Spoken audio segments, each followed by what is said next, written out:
বাংলাদেশের কুখ্যাত কারাগার আয়নাঘরে ইউনুস ঢাকায় ৩ গোপন বন্দিশালা পরিদর্শন বাংলাদেশের তদারকি সরকারের প্রধানের। আয়নাঘর নামে পরিচিত বাংলাদেশের বহু বন্দিশালা শেখ হাসিনা জমানায় গোপন বন্দিশালা তৈরি করে বিরোধীদের গুম খুনের অভিযোগ বিচার ছাড়াই গোপনে আটকে অত্যাচার অভিযোগ এই আয়নাঘরে। আগারগাঁও কোচোখেত উত্তরার বন্দিশালায় ঘুরে দেখেন ইউনুস, সঙ্গে গুম তদন্ত কমিশনের সদস্যরা, নির্যাতনের ভুক্তভোগী ও সাংবাদিকরাও।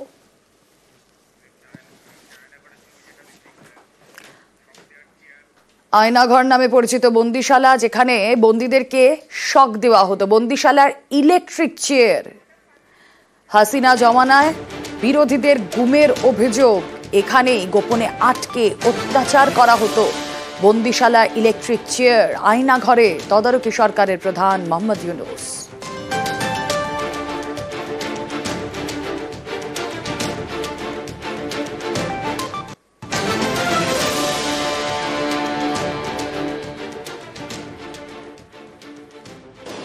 এই গত সরকার এই আইএমএ জাহেলিয়াতকে প্রতিষ্ঠিত করে গেছে সর্বক্ষেত্রে। এটা তার একটা নমুনা। দেশের যে চূড়ান্ত অবনতি, চূড়ান্ত রূপ দেখলাম সর্বক্ষেত্রে, এটা তার একটা প্রতিচ্ছবি। কাজে গুম কমিশন যেটা আমাদের সামনে নিয়ে আসলো, সেটা হলো যে কি পরিমাণে একটা দেশকে সর্বদিকে ধ্বংস করা যায়, এমনকি মানুষের একেবারে সামান্যতম যে মানবিক অধিকার সেটুকু থেকে বঞ্চিত করে রেখে দেওয়া হয়েছে। আজকে এটা জাতির জন্য একটা বড় চূড়ান্ত রকমের একটা ডকুমেন্ট হবে। এটা মানুষের সামনে এখন বিচার রইল, কিভাবে আমরা আবার নতুন করে সব সমাজ করতে পারি। এটার নমুনা, এটার সাক্ষী, এটার যে ডকুমেন্টেশন গুম কমিশনের রিপোর্টের মধ্যে থাকবে, এবং এটা অবশ্য পাঠ্য হিসেবে সবাইকে পড়তে হবে, এবং তাদের যারা করেছে তাদের বিচার করতে হবে। তা না হলে আপনি নিষ্কৃতি পাবেন না এটার থেকে। ইউনুস জমানায় নাম বদল, খুলনা বিশ্ববিদ্যালয়ের ঢালাও নাম পরিবর্তন, বিশ্ববিদ্যালয়ের প্রশাসনিক ভবনের নাম বদল, বঙ্গবন্ধু মুজিবুর রহমান হলের নাম পরিবর্তন, বঙ্গমাতা ফজিলাতুন্নেছা মুজিব হলের নাম বদল, জয় বাংলা একাডেমিক ভবনের নামেও বদল, নাম বদল সুলতানা কামাল জিমনেশিয়ামের। তাজউদ্দিন আহমেদ প্রশাসনিক ভবনের নাম বদল, গত ডিসেম্বরে বিশ্ববিদ্যালয়ের নাম বদলের প্রস্তাব, খুলনা বিশ্ববিদ্যালয়ের নামকরণে কমিটি গঠন।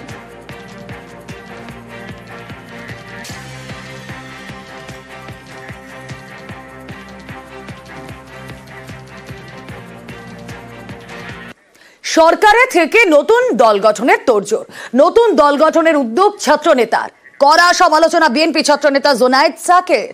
ক্ষমতায় থেকে নতুন দল গড়লে মানুষ তুড়ি মেরে উড়িয়ে দেবে, হুঁশিয়ারি বিএনপি নেতার।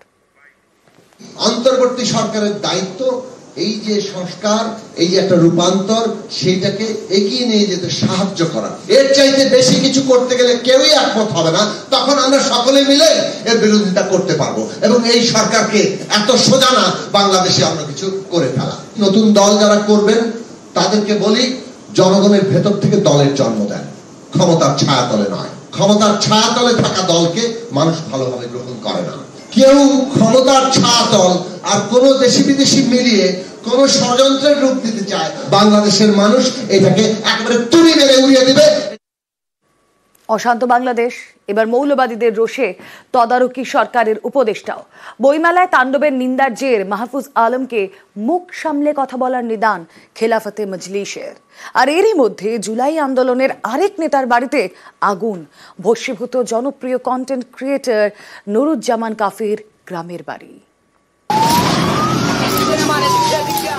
কট্টরপন্থীদের কোপে ক্ষতবিক্ষত পদ্মাপাড়, এবার নিশানায় বাংলাদেশের জনপ্রিয় কন্টেন্ট ক্রিয়েটর, জুলাই আন্দোলনের নেতা তথা সোশ্যাল মিডিয়ায় বাংলাদেশের জনপ্রিয় মুখ নুরুজ্জামান কাফি। তাঁরই গ্রামের বাড়িতে আগুন লাগিয়ে দেয় দুষ্কৃতীরা। দেখি যেমন চালের উপরে আগুন, দরজাটা খোলার চেষ্টা করছি, দুইটা দরজা, ছোট একটা বড় একটা লাখ, এবং ওই খিল খুললে টানতেছি, দরজা আসে না, বান্দা। তদন্ত পূর্বক একটু চেষ্টা করলে ভালো হয় আমাদের পক্ষে, যে জিনিসটা কোথায় গুনে আসলো, কি হইলো। 32 নম্বর যারা পুরাইছে তাদের ঘর বাড়ি পুরাই দেওয়া হবে, দিনের মতো পরিষ্কার, তাই হয়েছে। এভাবে আমরা যারা ফ্রন্টে থেকে আন্দোলন করছি তাদেরকে, এবং গাজীপুরেও দেখবেন, এবং উপদেষ্টা নাহিদ ভাই, আসিফ ভাই, তাদের সচিবালয়েও তো আগুন দেওয়া হয়েছে। এই সরকারের ব্যর্থতা আমি মনে করি। আমার আলটিমেটাম 7 দিন।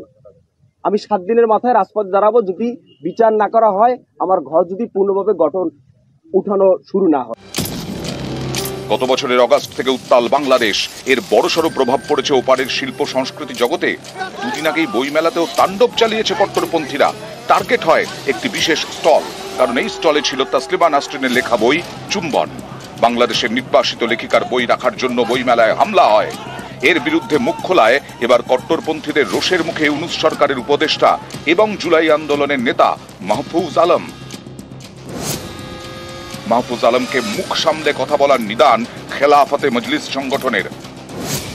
মন্তব্য প্রত্যাহারের জন্য 24 ঘন্টা সময়সীমা দেওয়া হয়েছে মাহফুজ আলমকে। এর আগে বিদেশের বাংলাদেশের অভিনেতারাও রাজরোষে পড়েন। রাষ্ট্রদ্রোহের অভিযোগে গ্রেফতার করা হয় অভিনেত্রী শাওনকে। একই অভিযোগে আটক করা হয় আরেক অভিনেত্রী সোহানা সাবাকে। দুজনেই ইউনূস সরকারের বিরুদ্ধে সোশ্যাল মিডিয়ায় সরব হন। এখানেই শেষ নয়, এর আগে একাধিকবার গানের গলা টিপে ধরা হয়েছে বাংলাদেশে। কখনো রংপুরের নীলফামারীতে গানের অনুষ্ঠানে কট্টরপন্থীদের তাণ্ডব, কখনো ময়মনসিংহ সুফি সম্প্রদায়ের কাওয়ালি অনুষ্ঠানে কট্টরপন্থীদের হামলা।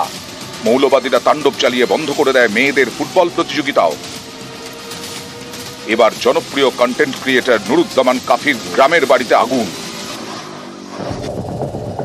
গত অগাস্টে বাংলাদেশ ছাড়েন শেখ হাসিনা। তারপর থেকে সেখানে তদারকি সরকার। এবার পদ্মাপাড়ে আত্মপ্রকাশ করতে চলেছে জুলাই আন্দোলনের ছাত্র নেতাদের নেতৃত্বে একটি নতুন রাজনৈতিক দল। সেই দলের প্রধান হতে চলেছেন তদারকি সরকারের উপদেষ্টা নাহিদ ইসলাম। এদিকে রাষ্ট্রসংঘের দাবি, বাংলাদেশে জুলাই আন্দোলনে নিহত হন 1400, অথচ সরকারি হিসেবে সেই সংখ্যাটা 834। নিউজ 18 বাংলা।